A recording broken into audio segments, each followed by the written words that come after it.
Closed captioning for sport fishing on the fly is brought to you by The Frog Boat, inspired by nature, ingenious by design. It's been a few years since we come over and visited our good friend Kelly Laatsch, the same area angler, and we thought it would be a good idea to do the Elk River again. And actually what we're going to do is do a 2-day float. We're going to do a midsection and the lower section of the elk. Now times have changed on the elk. There was a lot of fishing pressure, and they have now classified it as Class 2 waters, which means you have to pay a little bit more money to come and fish this great stretch of water, but it is well worth it. So, it's the Elk River, 2 days of action with our good friend Kelly Laatsch and the St. Mary Angler. That's today, as we take you sport fishing on the fly.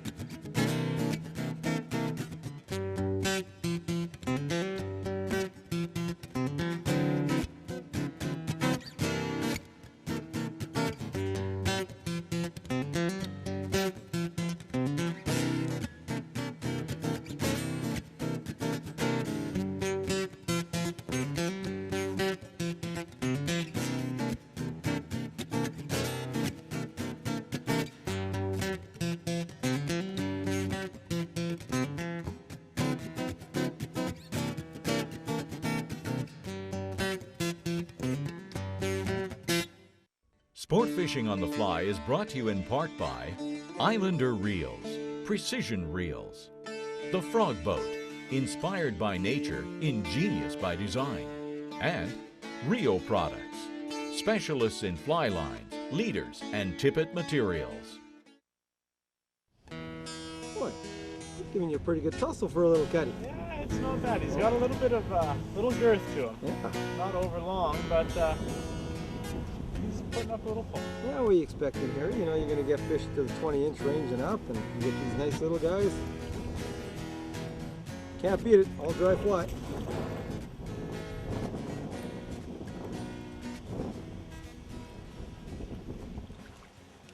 Oh yeah. Gee, they're gorgeous fish, aren't they? Beautiful.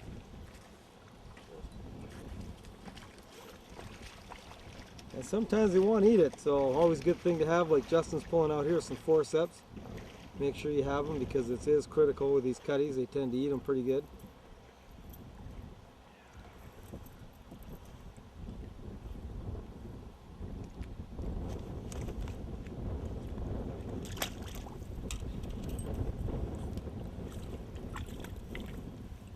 He's not quite happy with me down his throat there. No, look at that. He's got the old little jaw mark he must have got. Yeah, Tried to get eaten by a big bull or something. Well, sometimes you see with the ospreys, when they aim for the back, and they'll often rip off the gill plate. That's a pretty common injury. Oh, okay. Well, that's an osprey injury. Yeah, where they grabbed. See if we can get this over. They like to grab right here behind the head, so the talons will go in right there. Okay. And often, if they don't quite get them, they wind up with a bit of a gill plate on them. Oh, right on. Snuck up on it. Yeah, because it was going down, Yeah. eh? She snuck up on it. Wow. Came around the backside, she came down on it this way, and then kind of snuck back on it, and I watched her coming around the corner on it. I'm sure the fly had already sunk a little bit. Yeah, I just saw it go under, and then I saw the take. Not big, medium. I thought she Medium was guy? a bit bigger, yeah. Just a nice medium fish for the elk. Yeah, looks nice. No. No. Oh, nice. Just a nice little medium fish. Yeah. The river's absolutely full of these. There's just lots and lots of medium-sized fish. Yeah, but you know what? When you can catch them on dry all day like this, it's so much fun. Oh, it's an absolute riot, you know, and, You know and what? that's the Think goal. about cutthroats too. I love filming it because I get to see the takes. Yeah. Like I just love filming. I mean, it's Yeah. awesome. Yeah, they're a wonderful fish. They really are. They are. You know, and they're fun because they're a great fish. They're a great fish to get your. You can get friends in. You know, you can get all kinds of people into them. Oh, he's trying to So go he on my decided, feet. yeah, he wants to. He's a smart Yeah. guy. He knows he's in this dance. Okay, I'm just going to release him here. Yeah. You can see that little stick midge caught Yeah, in the little corner of stick his midge. mouth right there.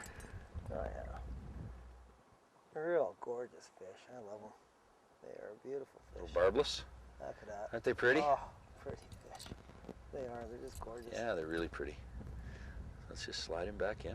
We'll go swim off. That was great. Good fun. Hey, good fun. Good job. Way to pick them. Thanks.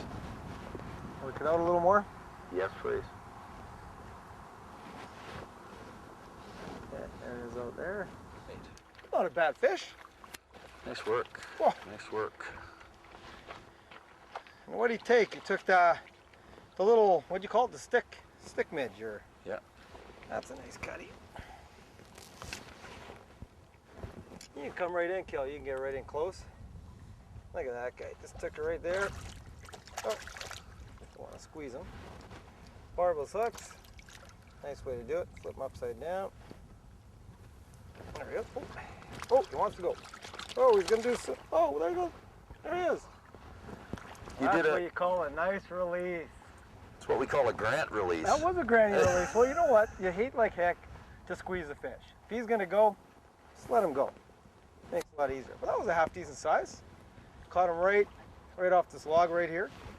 Wherever Justin said to cast, we picked them. Well, we got a few more of those. Here's a little fly. I want to show everybody the fly. Okay, am I allowed to show them the fly, Kel? Sure. Okay. There it is there. And you call that your stick midge. Is that correct? That is correct. There you go. Great We'll have to little see pet. if we're going to go to the bench and tie something similar, or whether you're going to give up the secret. We'll Okay. have to wait and see. All right. Just fishing this skinny little riffle of bubble water right here close. It's really close.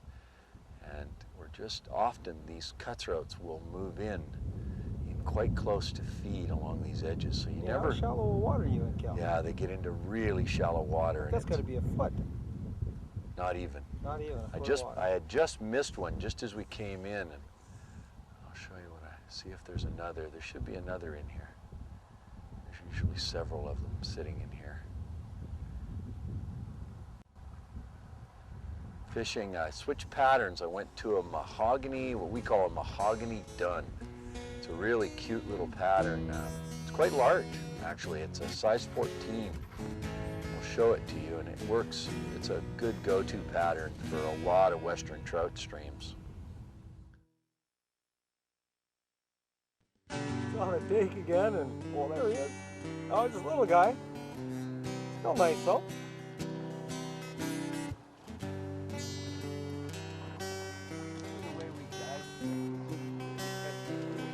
Yeah. When I'm working my way across through a run, and I get a little guy like this, often some of these bigger cutthroats will allow a juvenile, a little guy like this, to lay beside them. A lot of times I just landed this little fish right here, and a lot of guys make the mistake. They won't keep working around that water. They may make one or two more casts and not think about the fact that there's maybe a lot of times with cutthroats, when you catch a small one, bigger cutthroats will happily allow little juveniles to hang around them. And that means just because you've caught a little guy, there's a very good possibility there's a big fella laying out there beside him as well as the one you just caught. So you want to work the water really effectively once you've started catching fish in a given area. Like anything, once you locate the fish, you got to work it, right? Yeah, you really do. And to some anglers, that's kind of foreign. They'll actually want to catch one or two in a run, and they'll put maybe 2 or 3 more casts in, but they really won't give the water as much work as it really needs. You should be planning on putting at least 5 to 10 good casts over that same piece of water, maybe a foot or less. Oh, and if you do it right, you get another fish just like that. Just like that. Now, that's not a big one either, but that's another one. Yeah, so it's you're another working guy, the so area. we know we're working the area. I worked at a little different lane, caught another little fish. These are just little juvies that are Yeah, sitting but we up haven't in even front. touched on the main part of the pool yet. You're still working No, I'm shallow, still right? working these edge water. Yeah. In fact, we did miss a real nice one up above. Yes, that in was a edge good one. water. I'll just quickly release Oh, this there's a little real important tip for you, guy. Yeah. for everybody. So let's throw Let's this get a on. big guy, Kel. All right. You just called it. You just said real shallow. That was right just offshore. Yeah. That's a nice cutting. Kind of the standard size we're going to catch today, probably that, that 14 to 15-inch range. Yep. Oh, geez. Yeah. What's this guy doing? He's a cutthroat. Well, you know, every once in a while, I swear they get this sense that they think they're rainbows. Oh, no kidding. Well, we've always noticed this with the elk too. Every year we come, the fish they're remaining big. And one thing I want to talk to you about after is the regs. Obviously, that classified 2 water that it is now, how it's affected it. Absolutely. And I'm sure it hasn't been a detriment. It's always good to classify waters and make sure it's protected, because there were a lot of people on this water. Here he is here. He's not bad. Like hanging out behind there. Coiled up a little bit. Look at him coiled up there. Try to uncoil him a bit. There we go. Bring him in, keep his head up. The nice thing too is we're using 6X tippet. We're using very small flies. Like what size is this fly, Cal? This is a size 16. Size 16, so fairly small flies, not too bad. Right in the corner of the mouth. Well, kind of in the tough part.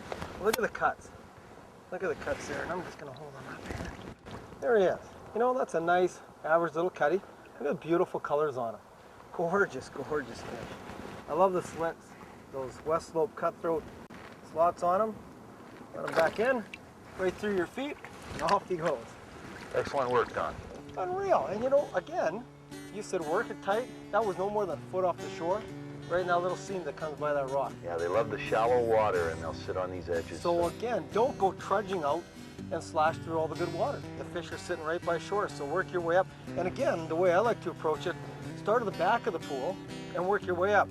If you go right to the head of the pool, you might get the biggest fish. What you're gonna find is it's gonna run down, scare a whole bunch of fish out. So always best to work your way from the bottom of the pool up if possible. And most runs you can. Very nice, Cal. I'm going to put a nice little soft short cast in right off the bat with this little guy, just to see if someone eats this. And there we go. Took another good fish.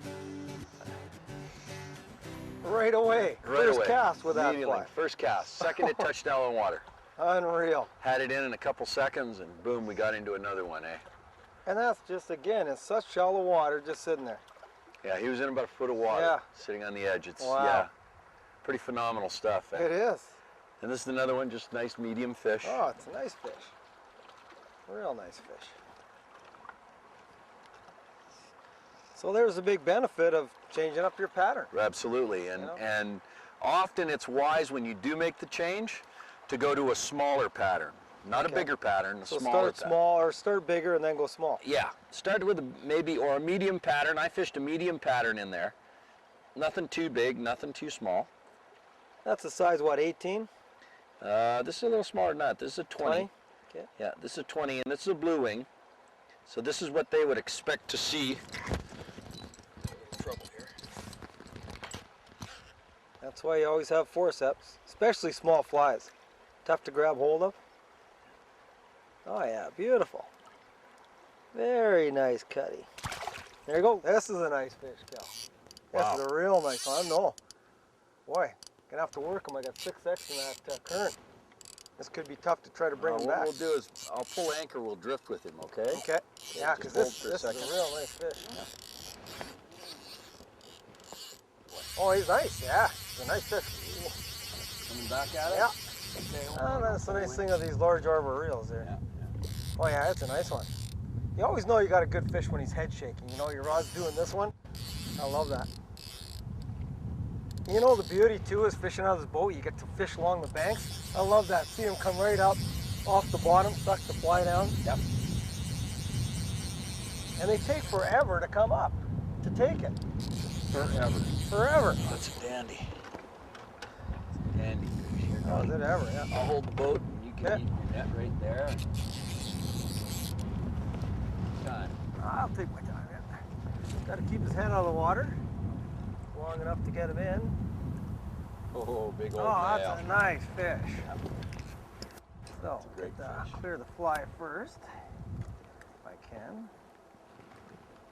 Oh, he's got it all around everywhere here. Okay, let me hold the net if you want. Yeah, sure. All right, I got the net. You I'm good? gonna deal with him. I got hold of the net. You can undo him. Yeah, he's there now. He's unwound, anyways. Should be able to get the fly out of here. Yep. Right in the corner. Hemostats? Nope. Got him.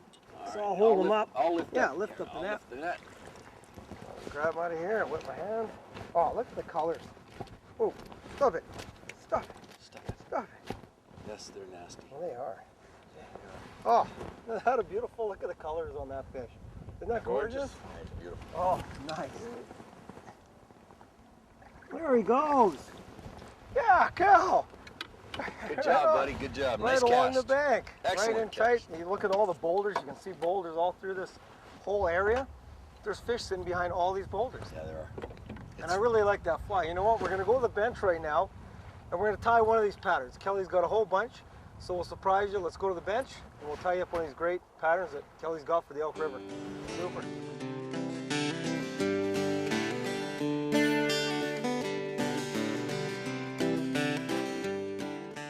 Sometimes you just have to go small. And the pattern I'm going to tie you today is one of those patterns, and it's called the Dry Stick Midge. Make sure you have these materials ready before you tie the fly. For the hook, we'll use a size 16 dry. We use 8/0 black thread to tie with, some orange foam for the post, some dark red-brown midge flex for the body, and a black dry hackle for the hackle. I have my black thread already tied on the hook, and I've taken a small little square post of orange foam. And we're going to tie this in, and tie it in just back from the eyelet, kind of probably about 1/3 of the way down the hook. And again, this is a very small pattern, so tie it in as thin as possible. Really push that foam down when you tie it in, and create a post. As the name explained, stick midge, we want to keep this body very thin, like a stick. So what I have is this midge flex. I'm going to take some, I'm just going to wrap it in near my post, and then I'm going to pull it really hard just to stretch it out, because we want to keep this body small and thin. Tie it in, and then just work it back up towards your post. And again, as you're pulling it and wrapping it for the body, keep it thin. Now the body's tied in, we're going to take our black hackle, making sure it's about the width of the gap of your hook, and tie it in. And we're going to actually wrap it parachute style. Now there's a trick to this. When we wrap it parachute style, we'll take some hackle pliers, hook them on, and start wrapping. Now go around the post once parachute style, and then actually after you've gone around once, you're going to take one rotation below the hook. Actually wrap it like you would a normal hackle. Parachute once again around the hackle, around the post, then come up from the bottom around and finish off the fly. Now what this does is create a nice thorax, and we'll trim off this hair a little bit later, and you'll see what I mean once we show you on a close-up.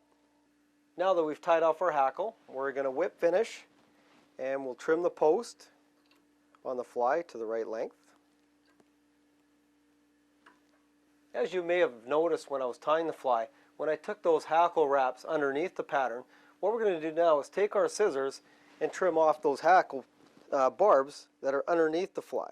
What this is going to do is leave a nice little bushy thorax on the fly, but yet gives you a nice parachute hackle on the top of the fly.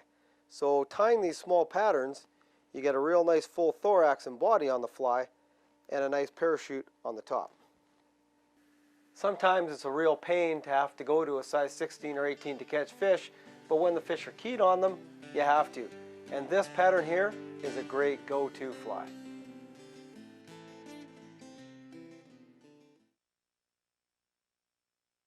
Look at that fish, just sitting right there, right on the marl. Just gonna come up, he's just waiting to feed. There he comes, boop, just sucks it down. Oh, that is so cool.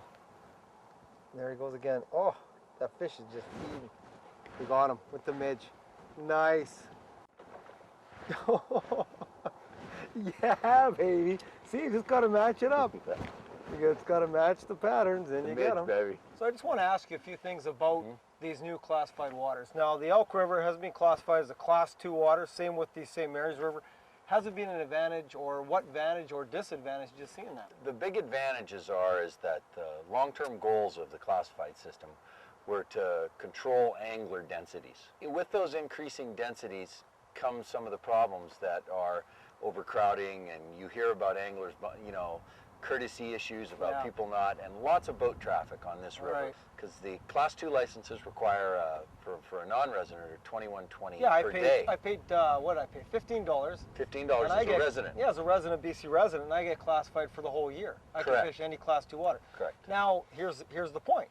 You got somebody from Alberta, Canadian, but they're from Alberta, Ontario, again, Canadian, close by. They come over here, $20 a day. Right. To me, it seems like, okay, what's the gig? The class system, albeit it's a little more costly, we felt that overall it still had the goals intended, is to maintain long-term sustainability of the resource over the long haul. The really good thing that's happened is we've seen a reduction, of course, in the number of anglers. The guiding community, which I'm part of, is controlled. We don't. We have set allocations of rod days now for all the guides. Very good thing, Well, you've got to control the commercial aspect of it, or it tends to want to run itself amok. And people, if they find this river gets too busy and too crowded, and they're not going to be coming back here. That's right. If that's the case. Enjoying it. And we saw that. Yeah, it's classified water. You get it through all the steelhead streams. You get on some cutthroat streams. Your own view, but that's our opinion. I think, you know, it's worked out here at the Elk. And again, you're either going to like it or you're going to hate it. But if you want to fish it, you got to pay your conservation fee, which is your classified water too. Come and fish the Elk. It's phenomenal. Thanks, Kel. You bet, buddy. And now you know what? We got a little more fishing to do. Yeah. Got about half the float to go. Yep. And we'll carry on. Catch a few more cutthroats. Beautiful. There you go, sweetheart. There you go. There he goes. There you go. You go back in the pool and sulk for a while. Now look at this. You guys just pulled 4 or 5 fish out of there. They're still feeding they're like still pigs. going Yeah, steady we could probably get every last one of them out of there if we wanted it. Well, Kel, you know what? Day one, pretty darn good. Oh, fantastic. Fantastic fishing. You know, and as I mentioned before in the show, I haven't been here in probably 6 years to come and see you. And you know how excited I got out there catching those fish. I just, all the time, I really miss cutthroat fishing. Yeah, you'd said that, you know, it was about time for you to get back, and it was nice when I got the phone call from you to decide you're going to come back and do a little fishing with us. I can't believe it's been 6 years since I came over. But you know what? If you come in the Elk, it's well worth it. Again, got to look at the regulations. It is Class 2 water. Got to pay a little extra money to fish it, but hey, it is well worth the money. Well worth the money. Absolutely, absolutely. And the nice thing is, we've got day 2 coming up next week, which should be really good. Should be a lot of fun. A lot of fun. So anyways, take care when you're out in the wild here. Conserve our waters. They've done a great job in the Elk, you know, with that nice Class 2 water and everything else. And we'll see you next time when we take you sport fishing on the fly. To watch all our latest Sport Fishing on the Fly episodes and to order Sport Fishing on the Fly merchandise, head to www.sfotf.ca. And if you would like to book an adventure like this one showing, head to ontheflyadventures.ca and book yourself the trip of a lifetime.